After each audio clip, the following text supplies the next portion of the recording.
arguably the chief ideologist of the Silicon Valley elite. Marc Andreessen on Uncommon Knowledge now.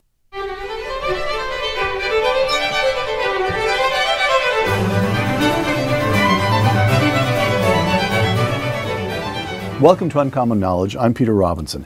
After growing up in New Lisbon, Wisconsin, which has a population today of 2,523, Marc Andreessen majored in computer science at the University of Illinois and then moved west. In 1993, Mr. Andreessen co-founded Netscape, which made available the first widely used browser, almost instantly making him a major figure here in Silicon Valley. And he has remained a major figure ever since. In 2009, Mr. Andreessen and his investing colleague Ben Horowitz launched the venture capital firm Andreessen Horowitz, which today has more than $40 billion under management. Here at Stanford, Mr. Andreessen participates in the Hoover Institution's Emerging Technology Review. Since the election last November, Mr. Andreessen has been spending only half his time here in Silicon Valley, spending the other half at Mar-a-Lago, where he has been advising Donald Trump and his friends, Elon Musk and Vivek Ramaswamy. Marc Andreessen, thank you for joining me. Thank you, Peter. It's great to be here. Okay, Marc, let's begin by taking a brief look at a video. It's morning again in America. Oh, there we go. And under the leadership of President Reagan, our country is prouder and stronger and better.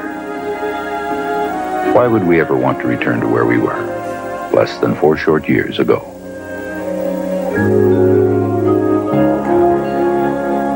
Makes the hair on the back of your neck go up.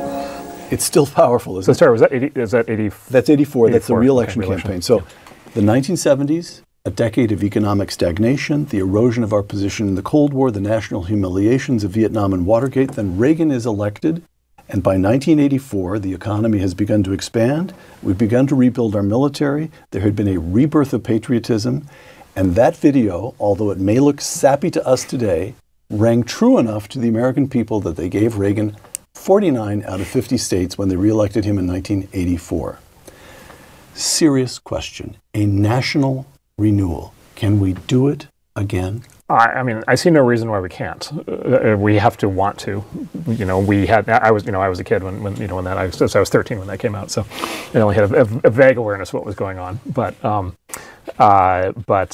we certainly can. I mean, look, we have the preconditions for all of it. We have the people. We have everything. We have the people. We have the resources. We have the geographic security. We have all of these capabilities. I mean, it's actually amazing if you look right now. We are the major Western economy that's growing.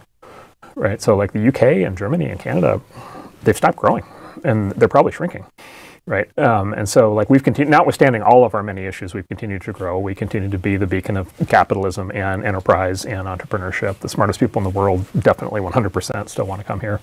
You know, we're now leading the world in AI. Like and then energy. Like we have it's this running joke. It's like every time there's like one of these doom headlines of the U.S. is going to run out of some rare earth mineral and lithium or something. It's like the joke is like some farmer in North Dakota stumbles over like a new $2 trillion deposit in his backyard. Like we have apparently unlimited natural resources. Like there's no, like we have overwhelmingly the dominant military machine in the world. Like for all of our issues, we have all the preconditions for a golden age. A golden age. Yeah. All right. We'll come back to that. In the meantime, you have some explaining to do. The presidential candidates Marc Andreessen has supported. This is all public. I did a little research on you, Marc. Yes. I mean, you may have tried to tidy things up. You being you, I doubt that you have, but this is still very much on the record. Hold on, I got to hack Wikipedia. Okay, go ahead. Bill Clinton, yes. Al Gore, yes. John Kerry, Barack Obama, yep. Hillary Clinton, yep. and Donald Trump. Well, a brief detour to Mitt Romney. Brief detour to Mitt Romney. All right. In 2012, but yes, yeah, but that trajectory exactly from actually, I mean, I sort of entered business in '94, but I knew Bill Clinton and Al Gore quite well and supported them in '96, and then Gore, as you said, Gore in 2000, all the way up to Hillary in '16. Okay, yep. So from a very loyal Democrat yep.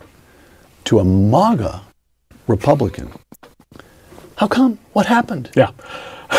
So things changed. So the way I describe you it, changed or things changed. So I wonder what in your thinking changed, and what I mean. There are plenty of people who say I didn't leave the Democratic Party. The Democratic Party left me. Ronald Reagan used to say that. Yeah. So how does that? Environment and thinking, both of them. Comment, would you please? By the way, it is amazing how many members of the key Trump team are former Democrats, right? Donald Trump is a former Democrat. Bobby Kennedy, you go right down the list, Tulsi Gabbard. There's a lot of these people. So there's a broad-based phenomenon. But anyway, so we'll talk about that. So the way I describe it is, look, I came up in the 90s. I grew up in the Midwest. I have sort of very firm kind of understanding memory of what it's like to kind of grow up in a sort of the polar opposite environment of California. Right. But I moved to California. I became a full-blown Californian, fully assimilated, adapted. But the way I would describe it is, it was just sort of assumed that if you were in Silicon Valley in high tech in the 90s, it was just assumed, Clinton-Gore heyday, it was just assumed that there was what I now call the deal with a capital D. And nobody ever said it out loud, but it was just assumed. Right. And the deal was, you can be a high-tech entrepreneur, you can build all this amazing technology, you can build a successful company, you can create lots of jobs, the technology makes the world a better place. It's great. You take the company public, you make a lot of money. At some point, you take the money and you donate it to philanthropy.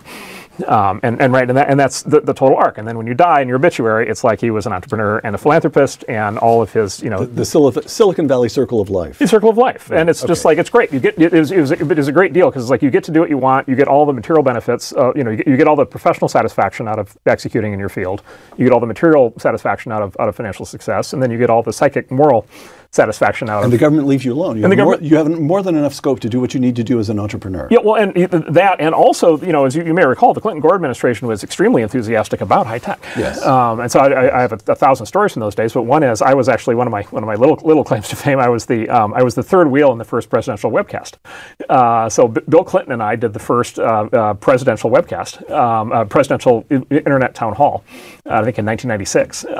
And it was like a big deal in those days to do that. Right, He could not. And he called me afterwards, and he was just completely thrilled by the whole thing. It was so fantastic. And of course, Al Gore literally, he got a lot of flack later for saying that he invented the internet. Well, but this is the thing, is he never actually. So here I'll defend Al Gore's honor. Okay. He never said he invented the internet. He said he took the lead in the Senate in helping to create the internet, which is actually true.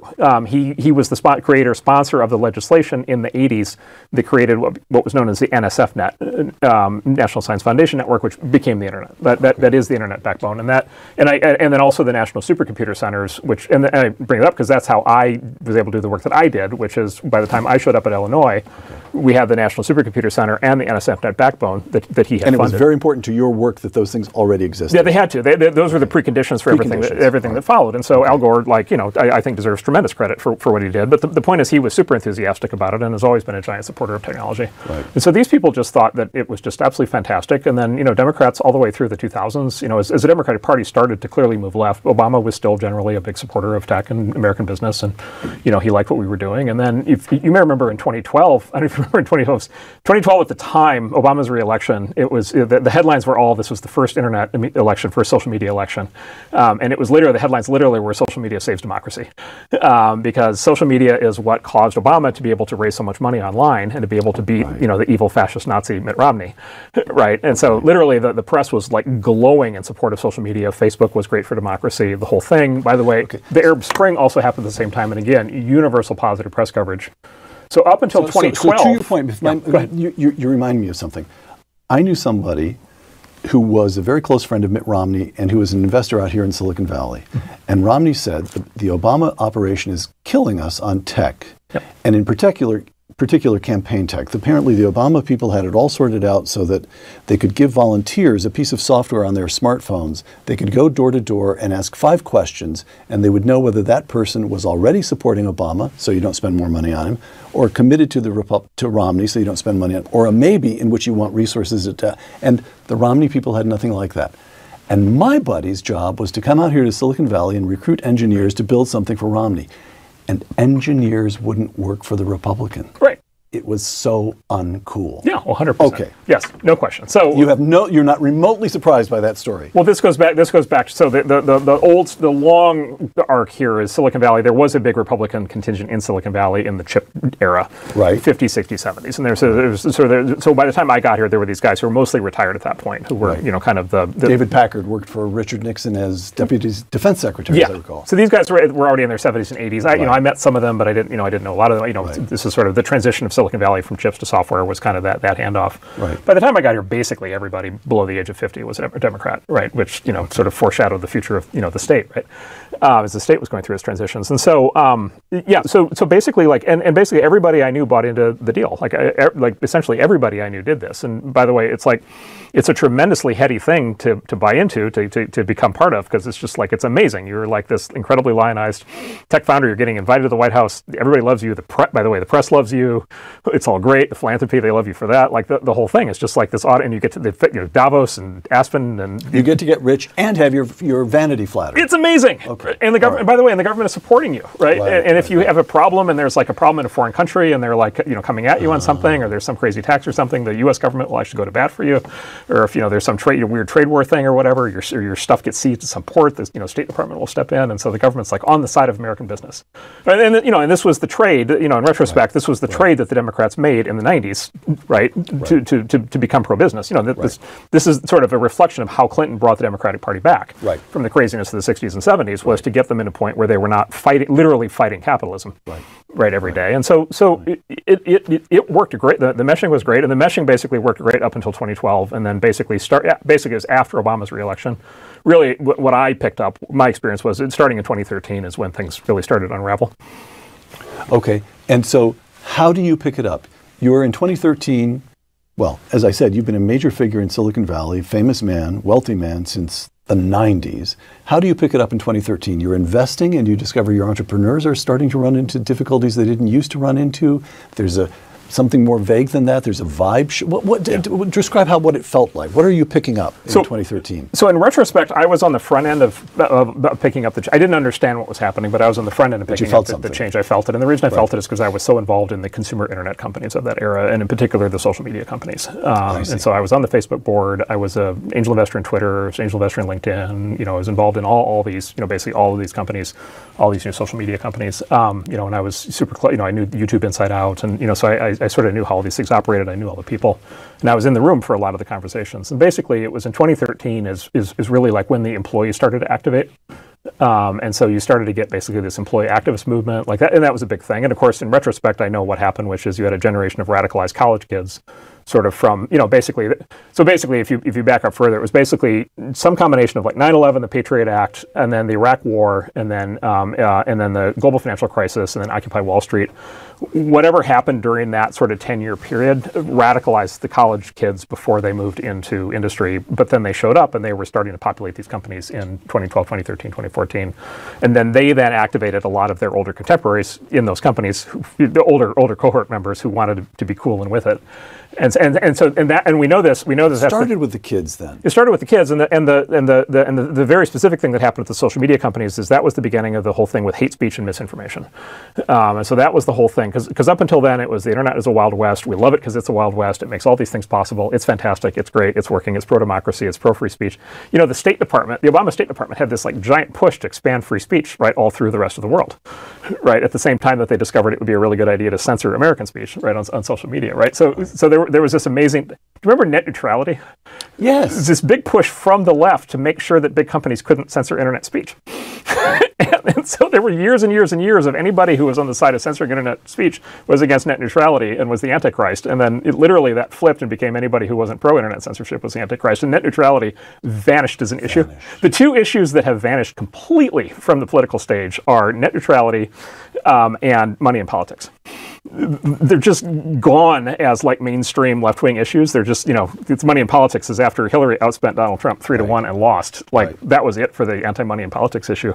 So there's this term in Hollywood, retcon, where you do retroactive continuity. You go back and you sort of change a story so that it's all consistent later.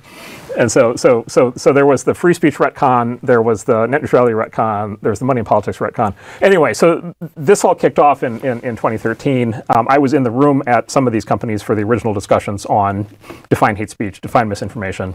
Of course, assurances were, everybody was like completely confident that these were very, straightforward, easy things to define. And of course, they wouldn't, begin a long slide towards political censorship, which is precisely what happened. But this is really important. That slide started in 2013. That started before Trump. That started way before the primary process. That started way before the general election. It really kicked off then. Got it. So what did you make of Trump first time around? Like so this is the thing is, I'm reading the New York Times, I'm watching MSNBC, like I'm like anybody else, like in my class and station, and I'm just like absolutely horrified and like, oh my God, that man is an outrage. What about the norms, right? Like the whole thing, and like I said, I supported Hillary in 2016, and and frankly my thought at that point was traditional awful is better than radical awful, and so like when push comes to shove, and look, like, and Hillary, look, like Bill Clinton, I thought had been great. Like I said, and for tech, he'd been super enthusiastic. And so I'm like, how, presumably his wife was, and then basically, relatively quick, well, not relatively quick, it took a few years, but, certainly by 2018, 2019, I was starting to, really wonder what was going on because things started to get really weird, as you know, all through tech. And then, basically after 2020, and the last 4 years have been completely insane. And if I had not already figured out which way was up by 2018, 2019, certainly the last 4 years did it. You had enough? Yeah. Okay. Yeah. Let's jump up to the present. DOGE, the Department of Government Efficiency, your buddies, Elon Musk and Vivek Ramaswamy, are heading it, and you yourself are participating as, you've called yourself an unpaid intern. Yes, correct. Yes. You may go get me a glass of water at some point. Yes. Let's start with a very brief video. And this is a video that Elon Musk retweeted. To my surprise, it turns out to be a couple of minutes of an old interview I did with Milton Friedman. Yes. So here we go. 14 is a lot for television, so I want to just go right down the list quickly and have you give me a thumbs up or thumbs down. These are Keep them cabinet agencies. Department of Agriculture. Abolish. Gone. Department of Commerce. Abolish. Gone. Department of Defense. Keep. Keep it from 14 departments down to four and a basic half. fundamental functions. What are its fundamental functions? Preserve the peace, defend the country. All right. Provide a mechanism whereby individuals can adjudicate their disputes. That's the Justice Department. Protect individuals from being coerced by other individuals. The police function. Right. And now, this is both the central government and the state and local governments. The police function is primarily local and central. Right. And those are the fundamental functions of government, in my opinion. Okay. So, as I said, Elon Musk, there I sat with Milton Friedman in the 1990s and asked him to go through the cabinet departments, and he whittled them down from 14 to 4.5, and Elon Musk retweeted that under the heading, the DOGE Agenda. Okay, now, I'd like to ask about the DOGE Agenda, but let me let you in on a little secret. When Ronald Reagan ran in 1979,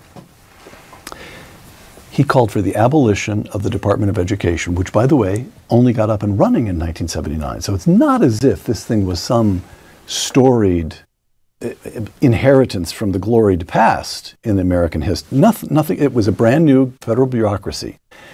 And when Ronald Reagan took office, Ed Meese, who is the person who told me this story, went up to Capitol Hill and encountered one Republican senator after another who said, you can't do that.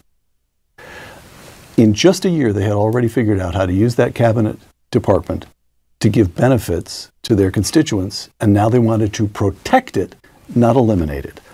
All of which is to say, what do you boys think you can actually get done at DOGE? High spirits, huge intelligence is about to smack into practical politics. Yeah. So, and as you may know, you probably also know there was a Clinton-Gore initiative called Reinventing Government that was also very. Do you remember this? Dimly. There was a famous moment where Al Gore went on David Letterman when he was the top late-night talk show host, and he went on with one of these, famous. He went on with a $600 shatterproof, Pentagon ashtray, which they call ash receivers tobacco desk type. But this is a quality item. Yeah. Right, the $3 ashtray that costs $600, and it's shatterproof, so you can operate in military zones. And of course, he went on there with his safety glasses and a hammer and proceeded to shatter on Letterman's desk, right? And say, the game is up, and we're going to go cut all this. And then, of course, didn't happen. Well, to give him a little credit, the budget did balance. They did get to a balanced budget at some. They got into surplus for a brief period, so maybe some stuff happened. Reagan did some stuff. Although, correct me if I'm wrong, I think the government was bigger when Reagan left office. Well, I can tell you a little bit about that. Yeah. So Reagan, as you know, this is one of the things that we're going to come to here in talking about DOGE. There is the discretionary budget. That is the bit that the Congress gets to vote on every single year. The Pentagon is a big part of that. Reagan was able to hold, and these days the discretionary budget is a little under 1/3 of the entire federal budget. Yeah. So overwhelmingly, it's welfare programs, Medicare, Social Security is the big one. Yeah. Reagan was able to hold the discretionary budget to about 1% growth over 8 years, which in real terms was a minor cut. Right. But that was huffing and puffing and constant labor. And what he could never get control of was the non-discretionary budget, which of course had been legislated in years past and grew according to, neither he nor Congress had any control over that, which is going to be a problem for you boys. Right. Okay. Yes. So there's that. There was also, I can remember this because I wrote speeches for it in the old. There was also a government commission on waste, fraud, and abuse. Peter Grace, J. Peter Grace, a very distinguished, very lovely man, very distinguished New York banker of a kind that this generation is gone, just like David Packard, belonged to an earlier era. And of course, he hired people and they went around and discovered all kinds of absurdities that the federal government was paying for. There was some sort of national program for beekeepers or something. Right. But it only was waste, fraud, and abuse if you looked at it the way Mr. Grace looked at it, which was as a businessman and a citizen. Right. If you looked at it the way a politician running for re-election looked at it, right. It wasn't waste, fraud, or abuse. It was very effective in buying votes. Right. Right. And so that stuff went almost nowhere as well. So what you boys are up to now has been attempted, although I must say, not with quite this level of bravado. And not with Elon. And not with Elon. Not with Elon. So I would start by saying I'm not a spokesperson for the Doge, so I'm not gonna represent. I just want to know what you think. I'm just gonna give you my views. Elon Musk and Vivek are both very capable of speaking for themselves. Let them speak for Doge. So so look, number one is, people have taken swings at this in the past. That's certainly true. The factors you described are certainly true. Having said that, there are some differences. And so one is, it's a whole bunch of things to talk about, but one is, there's sort of three, the way to think about it is there's like three threads here. There's headcount, there's spend, and those are related, but different, right. separate threads. And then there's regulations. And then there's an intertwining of the three of them that has become salient as a result of the recent Supreme Court decisions on executive authority and the so-called Chevron deference. Right. So there's been a set of Supreme Court decisions recently in which the power of the executive branch to basically have agencies that promulgate their own regulatory regimes and then staff and spend against those regulatory regimes without, basically being expressly authorized by Congress to do that. Like the Supreme Court, basically just made that decision that now is something that can be used to turn these things off. An argument. I haven't in all the press. Yeah. I haven't yet noticed that Doge was paying attention to the end of Chevron deference. Yes, correct. That you guys have cottoned on to that and intend to make use of it. Yeah. That decisions get made by Congress and the President of the United States and not by federal agencies. Yeah. That's huge. Congratulations. In fact, let's end the show right now. So to start with, by the way, I give Vivek a lot of credit on this, and so Good for him. Vivek has talked about this publicly, and there's some excellent legal scholars who are around the Doge process who are contributing to this. So like an argument, and I think it's a very serious argument. An argument is if there is an agency that is either itself should not exist, which we'll come back to in a second, because or there's activities at the agency that should not be happening, or there's regulations that the agency is enforcing, there is I think very strong argument to be made that it is actually necessary for the executive branch to stop doing those things in order to come into compliance with the Supreme Court rulings. Oh, excellent! Right. Oh, excellent! Which is the opposite. Oh, excellent! Which is the opposite valence of what everybody assumes. Yes, right? Which is you're making some radical corrective change. It's like, no, we're doing what we're literally required to do. You just flipped the burden of evidence. You flipped the burden of proof. Burden of proof, exactly. Right. And of course, the Chevron, these Supreme Court decisions have had no effect like that up until now. But that's of course because this last administration has had no desire at all. Right. They wanted a new Supreme Court. Yeah, exactly. But this administration has the opportunity to do this differently. Pop quiz, Peter. How many federal agencies are there? Too many? Yes. 127 is some figure I read someplace. No, it's like in the range of like 450 to 500. Are you serious? There is a claim going around. There are now 15 cabinet departments. I looked that up after seeing this. Well, we have this new innovation. I don't know when it came out in the last decades. The concept of an independent agency. Oh yes.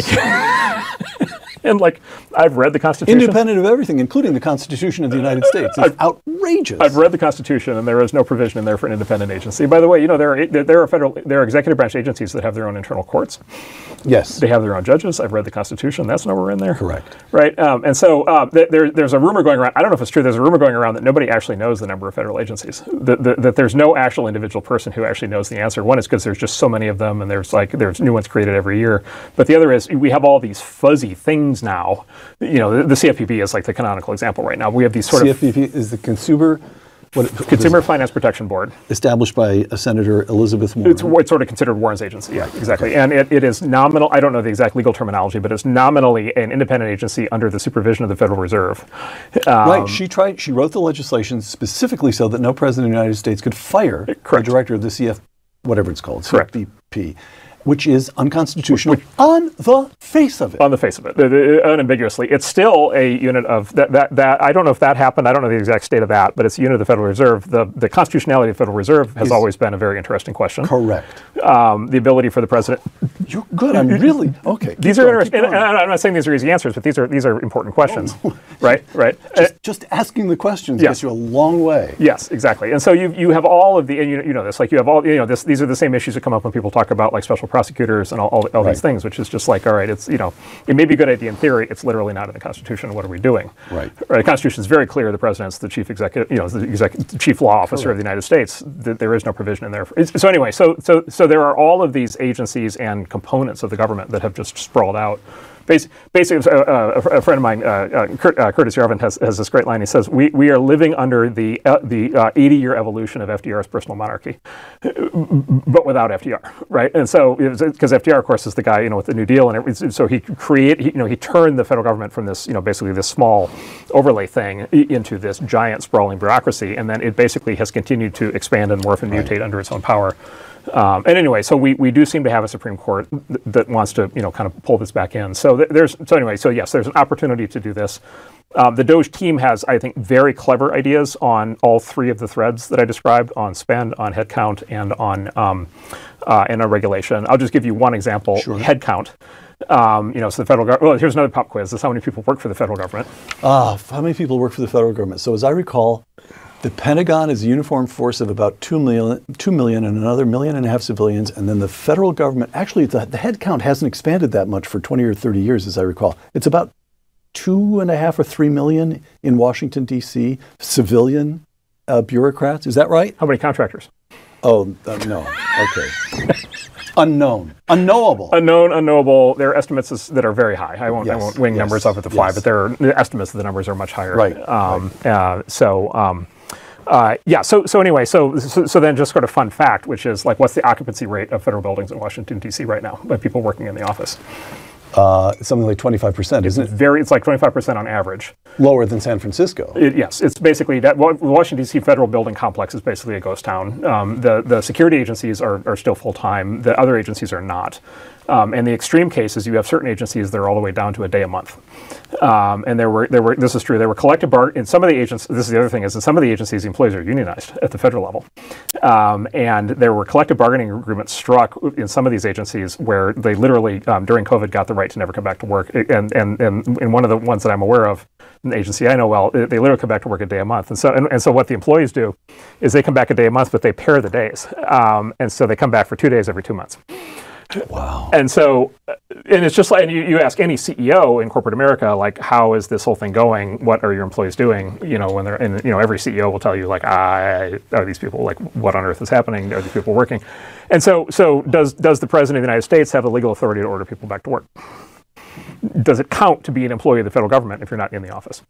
And so there's all of this is just beautiful. There's a ton of threads like that they're going to plan to throw. All this is beautiful, really, truly beautiful. However, DOGE is an advisory commission. True. I believe this is the way the president has set it up, as an advisory commission. It has a sunset date. Yes. It ends on it goes out of business on July 4th, 2026. That's right.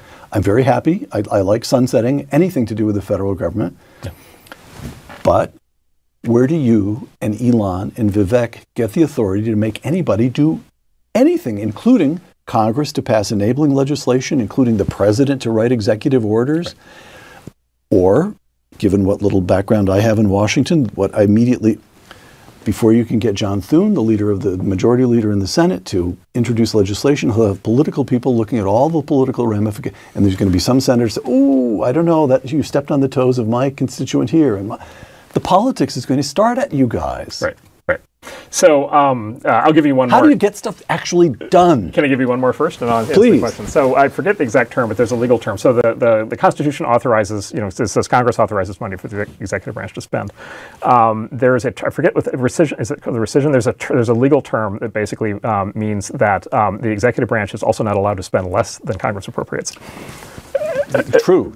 Which is what I have a recommendation, which is that you look at the 1974 legislation that removed from Richard Nixon, or it removed because of Richard Nixon, the ability of the president, which at that point had been traditionally accepted, to impound funds. That's right, impoundment. We want more impoundment. We want to get back to impoundment, correct? Right, impoundment, yes, impoundment. I forget which way it goes, but impoundment is the concept that the president legally is required to spend the money that's appropriated. The president is not allowed to save money. Right. The president is not allowed to spend less money than Congress has appropriated. Once again, if you read the Constitution, it doesn't say that. Right. This has been an issue of significant constitutional debate over the last 40, literally since that happened, and there have been, Wikipedia's big, there's lots of arguments back and forth on this. Right. I don't know if this is the kind of thing that the Supreme Court would look at. might be a good idea, right? So, but the president of the United States, I mean, you don't have to be a genius in political science to construct the argument, which is that there's only one man or woman, one person who faces the entire country in an election, and therefore can be said to represent a national, as opposed to all these little parochial interests, a national interest in an overall ceiling on the federal budget, and that is the president of the United States. Correct? Yeah. So that's the answer. Okay. So that's the answer, and the answer. And by the way, to be clear, I'm not Doge. I'm an unpaid intern. Yes. But we're having fun, Mark. And let's the details. Tech and Elon are running it, and then it itself is not getting set up as a permanent agency. You're exactly right. It doesn't have the authority to execute on everything we're talking about. Okay. But the White House does, the executive branch does, and the president does. And so it will be as it should be. It will be a decision of the president on what he wants to do with these recommendations. The people being staffed into the positions. So the new head of OMB is very, has talked publicly about being very aligned with this. The new head of OPM is actually a partner of ours is going in there. He's very aligned with this, and so the executive branch will have the execution capability to be able to do this, but it's at the president's deference, and we'll see what happens. But from what you have seen on your many visits to Mar-a-Lago, this has the personal interest and support of the president-elect of the United States. Yeah, he said so repeatedly. He was asked the other day, and he always gets asked, do you still support Elon? And he's at least so far 100% of the time, he's fully supportive, and so he's greenlit this. I mean, look, Elon has been living at Mar-a-Lago, right? They're doing this, and so look, I've full deference to the president. He'll do what he wants. This is there. Let me give you one more thing on this, though, and this goes to what's happening more broadly in the environment. And this is one of the reasons why you have all this panic now about the decensorship of the internet. Is that you'll recall? So I'm sure the Grace Commission tried to explain to the public what was happening with federal spending. I know Al Gore tried to. He went on Letterman and tried to articulate it. Ross Perot at one point was trying to do it with the flip charts and all these things. But we had a Senator Proxmire out of Wisconsin for a long time. Of course. Had the Golden Fleece Award. He would come out every year with the crazy spending things, but. It was always like when Proxmire used to do it, it was always like, it's just 2 minutes once a year on, NBC News. Of course, what does Elon have and what does Vivek have and what do the rest of us have now is we now have the ability to actually ventilate this information in public, right? We have the ability to actually show and demonstrate this and actually expose this to the public view on both sides. Number one, here's all the stupid stuff. Here's all the stuff that clearly just you're being taken for a ride on, right? And then the other side is, by the way, with corresponding cuts, here's the money that's being saved that's going back, into the taxpayer pocket. And so there's PR is it's beyond PR. It's not PR anymore because PR kind of implies you're going through the press. Those days are over. This is going to be direct interaction with the public. And Mark, we've just been through a decade now in which we were told again and again and again that Donald John Trump represents a danger to democracy. Yes. You are describing a renewal of democracy. Yes, 100%. Clearly. All right. 100%. Okay, I just wanted to check. Yes, and this will be the key. This will, I just as an observer, I say this will ultimately be the key. The key ultimately is going to be the direct relationship of the president with the people. That is ultimately going to be the key. And if the people are on board with the president, if the people are on board with the president has tremendous power.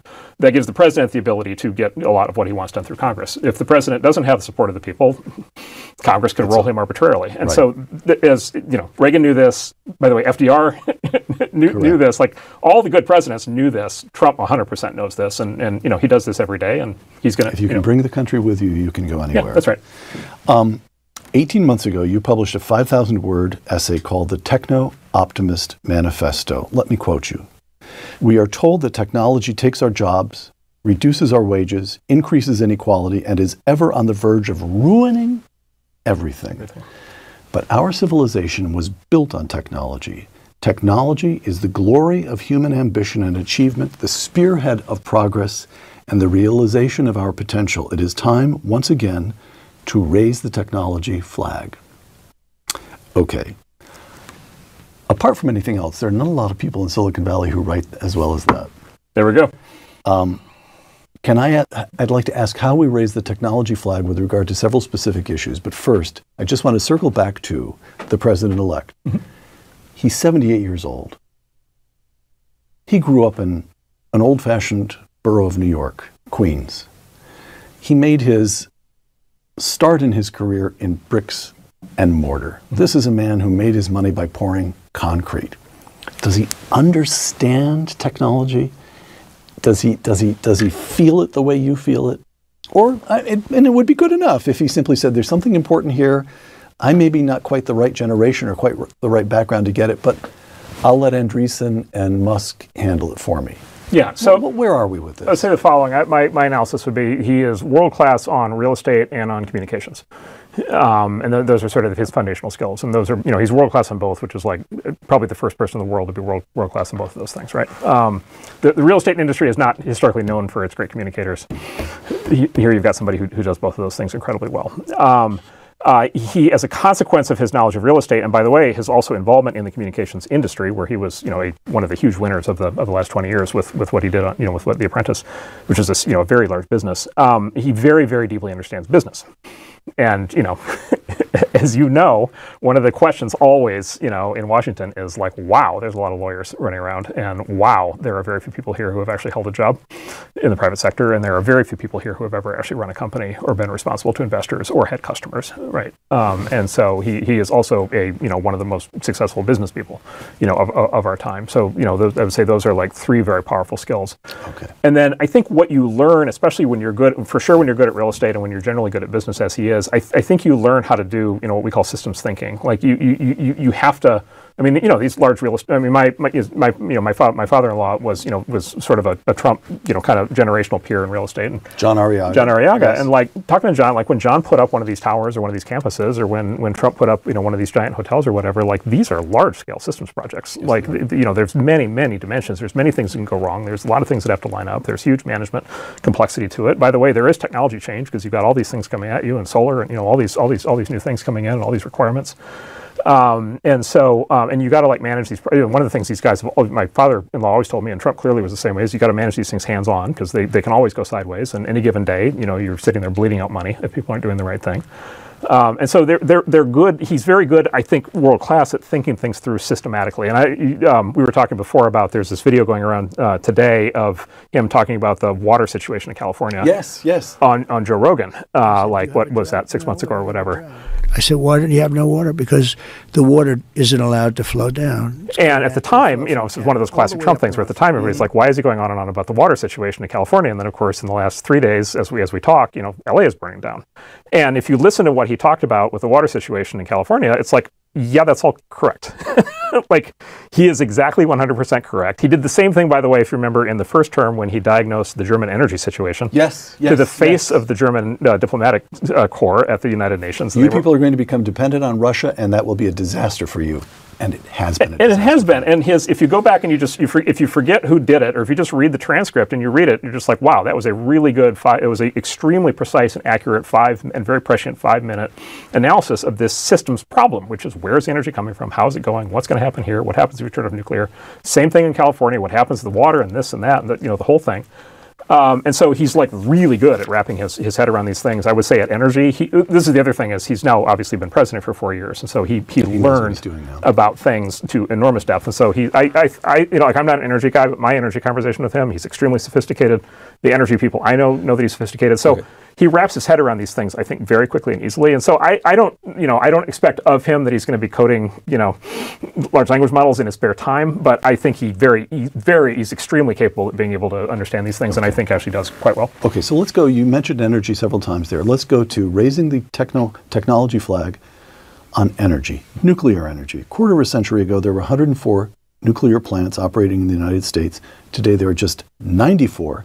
And the average age of a nuclear plant in the United States is 42 years. Yeah. How does the techno-optimist respond to that fact set? So this is the great tragedy of the domestic policies of the Nixon administration, right? So of the Nixon administration. Of the Nixon administration. Right. So Richard Nixon, Richard Nixon saw the energy crisis coming, and it developed in his second term, started getting underway. And he announced something he called Project Independence. And he said, this is ridiculous. We can't be running on fossil fuels from the Middle East. This is crazy. It's entangling us in all this, crazy foreign stuff. Like, we need to stop. We're the United States. We can power ourselves. And so, on which he was correct. Yes, of course. He's completely correct. He declared Project Independence. Project Independence was we're going to build 1,000 new nuclear power plants in the United States by the year 2000 and go completely independent. So we're going to cut the entire grid over to nuclear production, electrical consumption, by the way, corollary, electric cars. And so, and by the way, green, like corollary, no more carbon emissions, right? We're going to have 1,000 nuclear plants, no carbon emissions, completely green. Nuclear plants put out water with a small amount of easily contained waste. But we're going to build those, and we were building nuclear power plants, as in the 50s, 60s, 70s. But by the 70s, we started to have these new technologies like computers, where you could see a way to build much more efficient and much safer plants, right? And so he announced that, and then he created the Environmental Protection Agency, and he created the Nuclear Regulatory Commission, which shut down which shut down a project which, had it gone forward, would have changed everything. Yes, and those agencies prevented Project Independence from happening. Okay, so I think this is a brilliant stroke, and that is because it occurred to me, my own little head, in the middle of the night one night. I was tossing and turning and thought, hey, wait a minute. And here's the hey, wait a minute. The first nuclear submarine was commissioned in 1955. Right. Which means that the United States of America, which has nuclear-powered vessels of all kinds, has been building and operating small nuclear reactors for 6 and 7 decades. Yes, right. And has the systems down so well that these things can be operated by 19-year-old kids who haven't even finished their high school degree. Yeah. And the technology is owned by the American taxpayers. Yes. Why aren't we using this? Where are they? So, as you know... And by the way, the military is exempt from the Nuclear Regulatory Commission. Right. Right. So they just do it. And so is there not a huge opportunity there? And as you know, literally what they do is they take 19-year-old kids and they train them on how to be nuclear engineers. Yes. And then they send them out on 6-month whatever. Underwater. Operating. Yes. Operating, and there has, as far as I'm aware, there's never been a nuclear incident. That's my understanding. Yeah. Yeah. The other amazing thing about that, by the way, it was pre-DEI. Of course. Like, just imagine how amazing it is, given everything we know today, that you could actually do this without the enormous benefits of DEI. Imagine what you could do with DEI. Now you're being subversive. quite possibly. Anyway, so the more serious part, in those days, as you know, they because they knew they could do them in subs, and so therefore they just assumed that they would also do them for airplanes. Right, they were nuclear powered airplanes. That I did not. You remember the Tom Swift novels? That I remember. Yes, I'm reading them with my 9-year-old, and it's the very first Tom Swift. There's multiple generations. Tom Swift, boy inventor, and there's these novels basically for kids. They were like the Harry Potter of the time or something. But there's this great series from the 50s with the second generation Tom Swift, and they're great. And it's like, Tom Swift invents this and that. He invents all these things, and then has adventures based on them. And so they're very exciting books. But the very first book is Tom Swift and his Flying Lab, and of course the Flying Lab is a triple-decker 747 thing with this vertical takeoff and landing powered by its own nuclear power plant. I see. And you just assumed, of course you put a nuclear, because, and if you put, by the way, a nuclear plant in a plane, of course you could have a 747 that takes off vertically. And by the way, they in the book they literally take the thing up to like 30,000 feet and they just park it and they just hang in midair and hover for 3 hours and have lunch. Which you can do. If you have unlimited power. And so this is it. And by the way, this technology is for people concerned about carbon emissions. This technology is the silver bullet. It is. Is the general feeling, my general feeling, correct, that if we unleash technology, we use the free market, we use the government, what the government has already discovered, an intelligent, that there are all kinds of problems we already know how to solve. We totally know how to do this. And to your point, most of the nuclear plants that we have today are now 30, 40, 50, 60 years old. We know how to build much better versions of course this. Yes. Like, we know how to build much more sophisticated versions of this. And by the way, so do the Japanese and others. And so the new plants would be much better than the old plants. They would be much safer. We know exactly how to do this. My devious plan is we should reincarnate Project Independence. We should build 1,000 new civilian plants. We should do the Nixon plan, cut everything over. But here's my way to get it done politically, which is we give Charles Koch the contract. And the reason is because it accomplishes everybody's goals.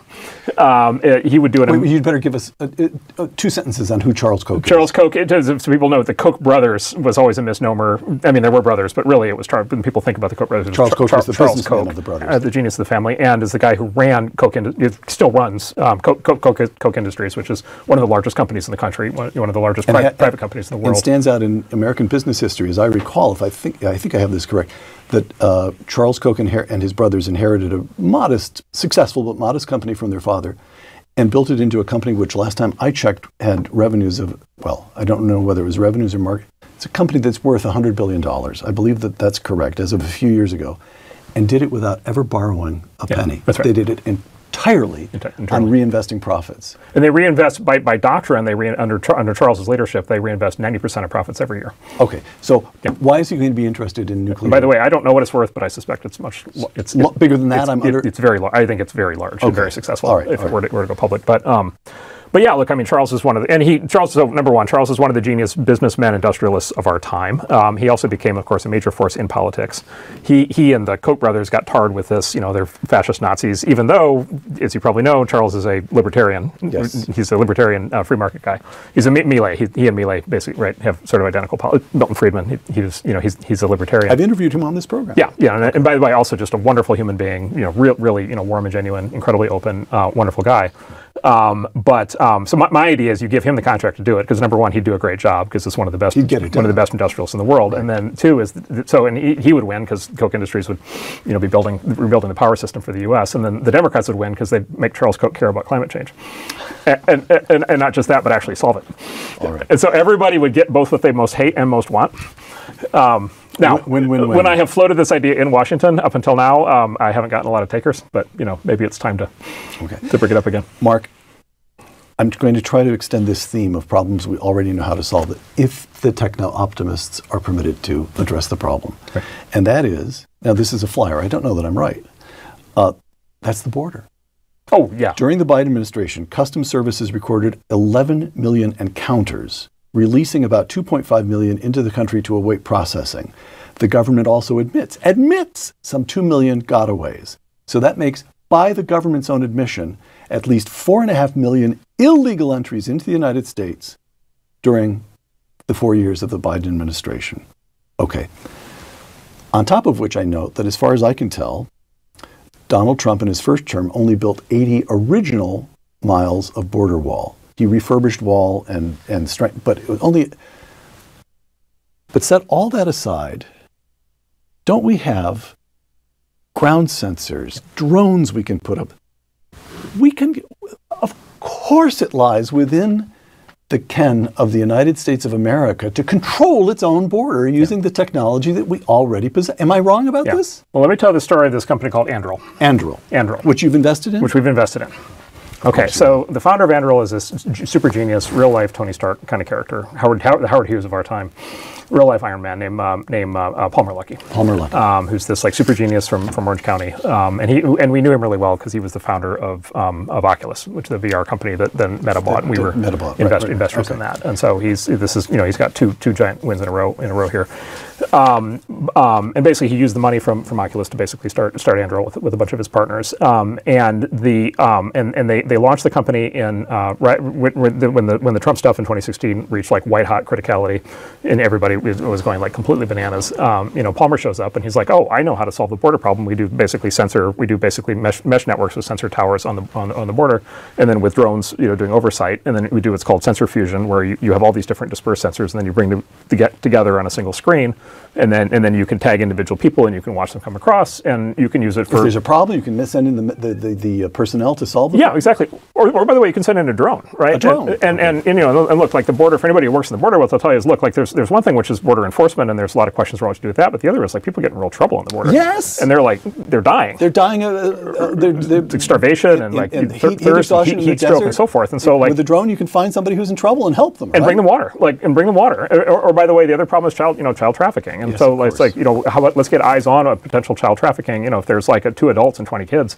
Okay, let's get eyes on that so that we're ready, so we can go get the kids, right? And so so obviously you want to know what's happening, but this literally was like right in the teeth of the build a wall kind of moment. And so Palmer comes in and pitches us and goes through the whole thing, and literally it's just like, oh my God, this is like the genius of all time. We have to invest in this company, and his business plan is to use technology to hunt Mexicans on the southern border in 2016. And we're just like, oh God, like. We just like basically have a heart attack, and to our discredit, we flinch and we don't make the investment. Andrew goes on, and actually it's interesting. Andrew was actually not very successful in that program under Trump, because it turns out Trump, being a real estate developer, he wants a wall. Guy, he actually wants a wall. Okay. And by the way, still does. And I think this time he'll get it, because now he knows how to do it. But as you know, he ran into a lot of roadblocks in the first term. Still built quite a bit, but hit roadblocks anyway.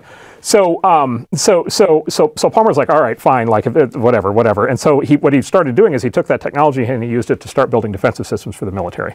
And so, for example, you have a military base in the middle of nowhere in Afghanistan or whatever, and like you have all these potential threats coming at you, and you have the exact same problem. You have perimeter security problem.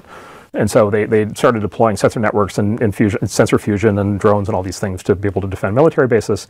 And then one of the most amazing things I've ever seen happened, which is, and Palmer was like in the Valley was like a pariah, right? He was like excoriated. He was like constantly being smeared and slandered for being a horrible fascist Nazi, like being like the worst person imaginable, like all this stuff.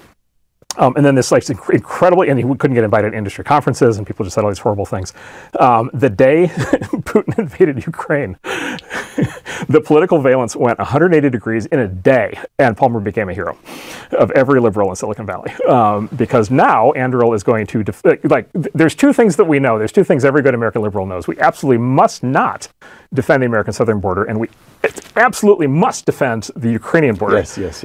We must, right? the whole Ukrainian border, right? And Andrew in that time had become a very successful company, and by the way, it was doing increasingly sophisticated defensive military systems, and by the way, now is actually doing offensive military systems. It's actually up to and including like full weapon systems. And so it became all of a sudden that technology became super relevant to the Ukraine situation. As you know, the Ukrainian battlefield has been a revolution in military technology. Yes. With the drone stuff, and so like all of Palmer's theories are coming true. Ukrainian kids operating drones shut down the Russian Navy in the Black Sea. That's right. It is an astonishing achievement. Yeah. Okay. And they take out these main battle tanks. Which brings me to, if I may, just again your feel for it. If I'm still with the techno optimist manifesto, this notion of raising the technology flag. Another problem, we may not have it. It's larger. It's more emotional, but in this administration, is Donald Trump, is Doge, is somebody saying, get me a Palmer Luckey as Deputy Secretary of Defense. We have to, or here again, this is Robinson's little way of thinking of it. Extremely elementary, but it goes like this. The Chinese outnumber us, and they always will. The Chinese have a big enough economy to spend what they want to on defense now. And by many counts, they've already got more surface vessels than we have. They're working on submarines, on it goes. Our only sustainable advantage over the Chinese, our only sustainable advantage is going to be technological innovation. And so we have to have a Pentagon that knows how to move quickly on innovation and somehow or other is able to overcome the cultural divide between straight-laced colonels who run the requisition programs and the Palmer Luckeys of the world who build their companies wearing Hawaiian shirts and Converse sneakers. But we ought to be able to do that. Yeah, so that you may know, the guy going in is Deputy Secretary of Defense, so number 2, who's like the Chief Operating Officer for the Pentagon, is Steve Feinberg. I don't know. Oh, sorry. So Steve Feinberg was the longtime head of Cerberus Capital Management, so he's one of the world's leading private equity. So he's already on this. He's already on this, and then he ran actually the... this is the most good news I've had at this table in a long time. He's great. So this is probably, I think he is, I mean, look, and they've had people, Ash Carter who passed away, was a friend of mine. They've had good people in there, but like, I think Steve is probably the best person in that role since actually David Packard, who was in that role, I believe. Okay. And Steve is like an incredible operator and very aware of these things and very steeped in this world. Okay. He ran the Presidential Intelligence Advisory Board in the first Trump term and is kind of fully integrated in. And then I would just tell you, like, without naming names of people who haven't been announced, but a lot of very smart people are putting up their hands and going in. Excellent. And by the way, to your point, like, this is a great example. Like the issues are just starting, right? So the Ukrainian battlefield is a revolution. By the way, there's also like all kinds of unfortunately, Ukraine being the tragedy that it is, people are learning a lot. The nature of war is changing. Unfortunately, the same thing's happening with Israel and Gaza. There's a lot is being learned. This is what happened. I can't remember who some famous general said, war is a test to see who can learn faster. So the military is one of these amazing things where in peacetime they're training and they're preparing and they have all these theories, but they're not being tested. Correct. They don't have customers. Right. There's no mark to market in peacetime. You don't know. Right. When you know, unfortunately, is when you go to war, and that's when all the learning happens. And so there's learning happening there, learning happening in Ukraine. There's learning happening in Israel and Gaza. And then if something kicks off with China, there will be very rapid learning very fast. I would just pose to you a challenge into the system is like for example, it's not clear sitting here today with what we know. It's not clear that like surface naval vessels are actually useful. Correct. Right. Because like somebody has to figure this out. Exactly. And like aircraft carriers are open. Like there's a bunch. There are entire military doctrines of not just us but many other players. That I asked someone I probably shouldn't name because I don't know whether this was in confidence. I asked a former admiral the other day, if shooting begins over Taiwan, how close can American aircraft carriers get? And he said, American aircraft carriers must stay 1,000 miles away from any hostile activity. The Chinese have already pushed the surface perimeter out 1,000 miles. Anyway, to your point. And then hypersonics are coming, and then drones are coming. Exactly. And we're at the very. This is why it's very important that these people be good. To your point, the drone thing is just at the very beginning, because like the Ukraine stuff, it's primarily there's a lot of hobbyist drones and there's these low-end drones, but like the drones are going to get very sophisticated, and they're going to get manufactured in much higher quantities. Okay. And so every time you see a drone today, just think of that. Think of that actually being 1,000 drones, right? And then you have all So there's going to be this massive. So what does even a naval destroyer do against 1,000 incoming drones that are all armed with bombs big enough to like blow a hole in the side of it? You mentioned Ukraine. Ukraine, I think, has been weaponizing jet skis. Jet skis. Jet skis. I think that was part of the attack they did on the Russian surface fleet. They turned commercial jet skis into drone bombs. Okay. And so there's all it's a long conversation we had about there's all kinds of ways to win here, but like these questions all have to be looked at. The entire system needs to get adapted. Being a democracy, we have trouble getting in front of these things. Which brings me to I have a few sort of last questions for you, Marc. Sure. And for the first couple, let me play devil's advocate. You, Elon, Vivek, David Sachs, you guys are all acting from the highest motives, but I'm playing devil's advocate here. You're moving very fast. Sure. You're really moving fast. Those federal workers whose jobs we want to eliminate, they all have mortgage payments. They all have families. All of this technology, there are winners and losers. I mean, I'm perfectly open to the argument that over time, technology creates jobs.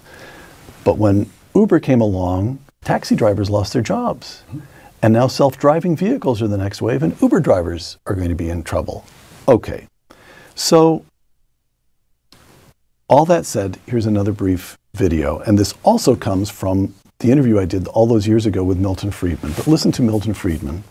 Okay, Milton Friedman, if you are made dictator for one day, the next day the American government... No, I don't want to be made dictator. You wouldn't? I don't believe in dictators. Okay. I believe we want to bring about change by the agreement of the citizens. I don't believe in arbitrary rule. Let me put it this way then. If we can't persuade the public that it's desirable to do these things, we have no right to impose them, even if we had the power to do it. If we cannot persuade our fellow citizens to support changes, we have no right to make those changes. Are you and Elon and Vivek and David Sachs, are the Doge boys down with the political program of engaging in persuasion and bringing your fellow citizens with you day by day by day as all of this goes forward? So I want to check myself out of this a little bit. You're an unpaid intern, I know. I appreciate you keep trying to rope me in a position of formal authority and power here, but again, I want to stress both parts of that, unpaid and intern. All right.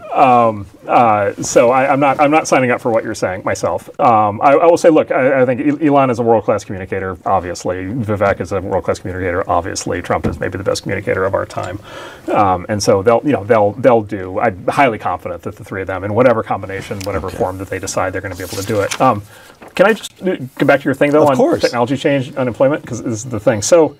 So it's, you probably know this. Economists, there is actually a way to measure the pace of technology change in the economy. There's a way to measure it and put a number on it, and with related to everything, both the positives and negatives of technology change, including job replacement. And it's is this Paul Romer's productivity growth. Okay. Paul did a lot of work around this, but the basic economic concept is productivity growth. All right. And productivity growth is a measure. It's the quantitative measure of technology change. There's a few other things that lump in, but fundamentally it's about technology change.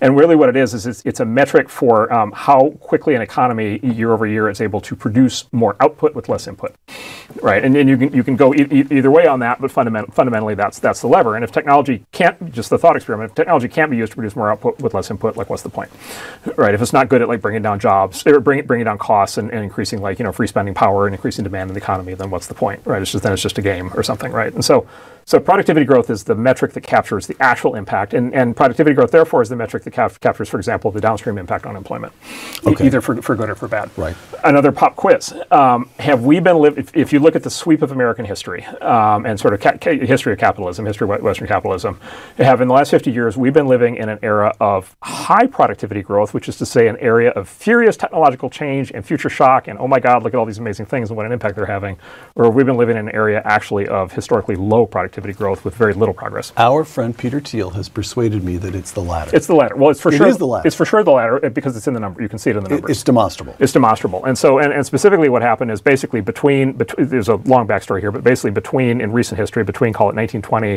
and 1970, that 50-year arc, productivity growth throughout the economy moved much faster, was 2 or 3 times higher, and then basically starting around the time I was born, right around 1971, basically it took a permanent downshift and it never recovered. And it wobbles a little bit during recessions. It ticks up a little bit because people get more efficient, but it's basically been generationally low now for 2 generations. And so the whole game. Yeah. Excuse me. This comes to a question I was about to ask. When Ronald Reagan, again of that Morning Again in America, when Ronald Reagan took office, federal debt, the total federal debt as a proportion of GDP was about 32%. Right. Today, 126%. Right. The whole game is going to be getting productivity growth up, correct? But you have to, well, so you have to, exactly. So you have to get productivity growth up because that's where economic growth comes from. Productivity growth is what causes economic growth. Right. The reason productivity growth causes economic growth is because if you can generate more with less, then you can take things today that cost $100 and then you can get them instead for $90, $80, $70, $60. And then the consumer or the business has additional spending power that they can use to buy new things. That is the mechanism of economic growth. Like that is the actual mechanism for why economies grow or whether they don't grow. If productivity growth goes to 0, there is no growth, there is no economic growth. If productivity growth is high, you will have lots of job transformations. You will have lots of jobs being created and destroyed, but you will have a growing economy. And you will have basically an economic heyday in which there's opportunity everywhere. And people will look at it. And you've seen, there have been times like this. The mid-90s had a little bit of this. The mid-80s, you remember, like, when there's a surge of economic growth, everybody gets really cheerful. Well, that's as a consequence of productivity growth. That Morning Again in America. What happened was that by 1983, the stock market started to recover, and by 84, the economy itself is starting to grow and grow really briskly. I think 84, 85, the number was up to 6% for something like 8 months. Right. So if you care about people felt it. That's right. And so if you care about the country and if you care about the people of the country, what you want is growth. You want economic growth. In order to get economic growth, you need productivity growth. Things are going to change, but you're going to have the growth such that people are optimistic and see lots of opportunity for themselves and for their children.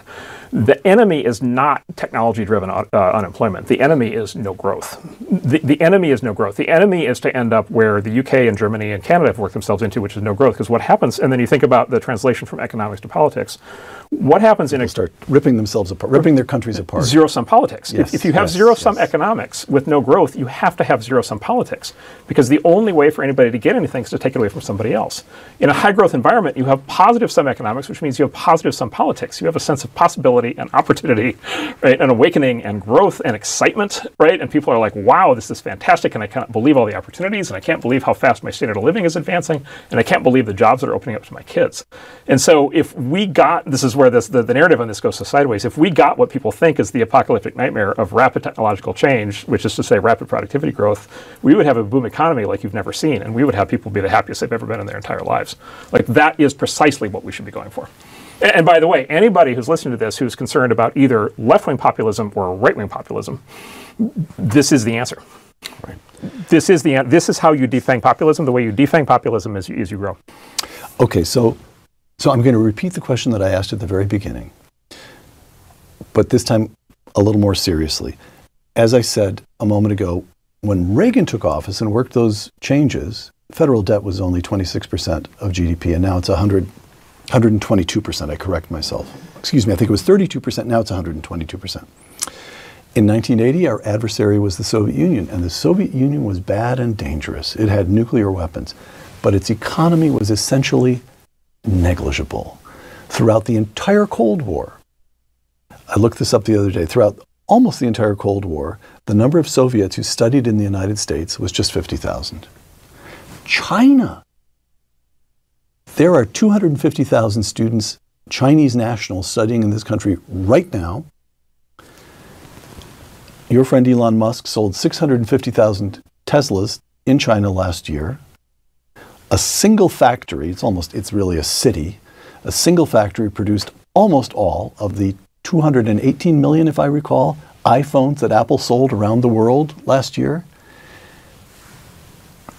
We can't live without China in some way. People will attack me for putting it that baldly, but this is going to be a trick. Yeah. In some ways, it's more formidable than the Soviet Union was. So I put it to you, we are in some ways in worse shape, more polarized as a country. The federal government has metastasized, as you said. We're deeper in debt. We're facing a more formidable opponent in China. Do you really believe we can pull it off? Is there a chance for a national renewal? Well, let me say first, both of those problems are even worse than you presented. So, as you're probably aware, the national debt is growing at a pace of $1 trillion per 100 days. And so this is one of the things of the, this problem has been building for a while, but these last 4 years, like whatever governors were there before just like got completely taken off. And so we've been spending money like it's going out of fashion. So, $1 trillion every 100 days. Yeah, Thomas Massey, who's like, one of the only libertarian members of Congress, he's an MIT engineer, really brilliant guy. And he made himself a lapel debt clock counter, right? And so when you talk to Thomas, it's worrying the increase in the national debt. And his last time I talked to him, he said he needs to re-engineer it because we're at whatever 37 trillion, and we're adding another trillion every 100 days, and the pace of adding, because of the compounding, the pace of adding is accelerating. So it's going to be 90 days, 80 days, 70 days, and so he says interest payments now exceed the Pentagon budget. Correct, exactly, and there's no upper bound on where they can go, and of course this is the classic cycle that you can get into, which is the more that compounds, the higher rates rise, the more you're starving the real economy, right? And then you get in this cascade where there's as various economies discover repeatedly in the world, and we've discovered in the past, you can get in these spirals that are really bad on interest rates and inflation.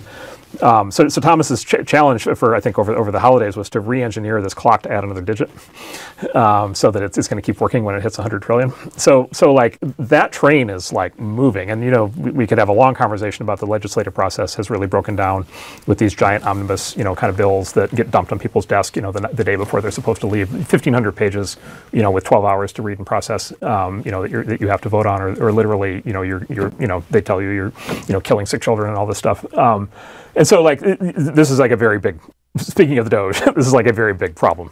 Right.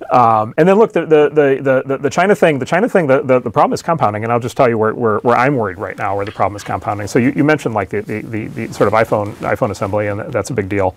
But basically, there's 3 industries that sort of follow phones that are kicking in right now. So one is drones, and it's sort of in a bizarre turn of events, the Chinese basically own the global drone market, for all basically the consumer drones, all the cheap drones, which by the way, numerically then are the drones that all the militaries also use in overwhelming numbers. And something over 90% of all drones used by the U.S. military are made in China. And the thing is, it's not just a company. It's they have. Could you get to the cheery part, please? No, it gets worse. It gets worse. It gets worse before it gets better. So the drone thing is not just a company; it's an entire ecosystem. So it's all of the componentry. We have a drone company that's been trying to compete with the Chinese company. Mm-hmm. Number one, the Biden FAA has been trying to kill us this entire time. Trying to do all kinds of things to make sure that American drone companies can't succeed as part of their war on tech. So something it's like literally just another in the long list of ways that they've been just trying to absolutely kill us. But 2 is China has figured this out, and so the U.S. has been sanctioning AI chips going to China. China is now they sanction our drone company for the battery. Because the battery's made in China, right? And so they have like significant leverage, not just for the drones, but for the entire supply chain. They have cards to play. They have cards to play. By the way, the drone supply chain is very analogous to the car supply chain. It's a lot of the same kinds. A self-driving electric car is very similar to a drone, or for that matter, to an iPhone. It's an electrical mechanical device, but it's a lot of the same kind of battery technology, chip technology, sensor technology. So they now have they now have their version of what the Germans used to have, which is the sort of the thousands of mid-market companies that make all the parts that go into a car. But the German ecosystem is still making them for old internal combustion cars. The Chinese ecosystem is making them for electric cars and self-driving cars. And of course, that means the new Chinese cars that are coming out are really good, and they have a giant advantage on cost. And they are starting to bring to market cars that are equivalent in quality to Western cars at a third or a fourth the price. So that's coming. And then the big one that follows phones, drones, and cars logically is robots. And so we are on the verge of the actual robotics revolution that we've all seen in science fiction, read in science fiction stories forever. And the Chinese are ahead of us there? 100%. Now we have the leading, but this is important. We have the leading software, like we have the leading R&D. Like we have the smartest. I'm convinced we have like the smartest robotics AI people. We have a bunch of companies. We still have the best people. We have the best people specifically for the design of the systems, but we don't have anything resembling the manufacturing capability at all. Including, and again, it's not just whether a company can build a robot, it's whether you have the thousands of companies that make all the components that go into robots. An example, you've seen these videos of the Boston Dynamics robot dog. Yes. And you can, they're not a very aggressive company going to market. Those are like $50,000 products, and you can go buy one.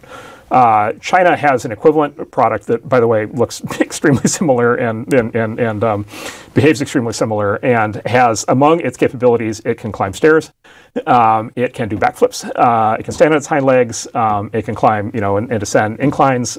You can put wheels on it. It can shoot at like 30 miles an hour. It can lock the wheels and climb stairs with the wheels on. By the way, it also is hooked into a large language model, so it talks to you in a very nice, in a very, very plummy voice. It will teach you quantum physics, full voice control. Price point, $1,500. Right? Now, Cheer me up. So this is all coming, but okay. So step one is clarity, right? And then, by the way, everything we've just been talking about is also upstream from all the military applications, right? Because it's that same supply chain that then goes into everything we talked about in the military. And so, like I just say, this is like a very fundamental thing that we have to confront. And having this very fragmented approach, where we on Tuesdays hate the domestic American technology industry and are trying to kill it, and on Thursdays think we're going to somehow develop some sort of competitive response to China on cars or on weapons in the future. Like there has been no coherence. Another one of my favorite questions to ask in Washington is, okay, what's the whole of government strategy on technology? Of course, right? Zero. What's the whole of government strategy on China? Zero, right? It turns out the president matters. Yes. And so, this is precisely why this all matters so much. Like, this has to be directly confronted. We in our companies are enthusiastic at signing up to solve these problems. And the president we need a government that wants to work with us in this. Donald John Trump is alive to all of this. Yes, 100%, no question. And he is, and then his people are. And they this stuff they understand. Marc, would you close our conversation by reading this excerpt from your essay, The Techno-Optimist Manifesto? Love to. We believe in the romance of technology, of industry, the romance. The eros of the train, the car, the electric light, the skyscraper, the microchip, the neural network, the rocket, the split atom. We believe in adventure, undertaking the hero's journey, rebelling against the status quo, mapping uncharted territory, conquering dragons, and bringing home the spoils for our community. We believe that we have been and will always be the masters of technology, not mastered by technology. This is a really key point today. Victim mentality is a curse in every domain of life, including in our relationship with technology. Both unnecessary and self-defeating, we are not victims, we are conquerors. We believe America and her allies should be strong and not weak. Economic, cultural, and military strength flow from technological strength. A technologically strong America is a force for good in a dangerous world. We believe in greatness. Marc Andreessen, thank you very much. Peter, a pleasure. For the Hoover Institution and Fox Nation, I'm Peter Robinson. Thank you for joining us.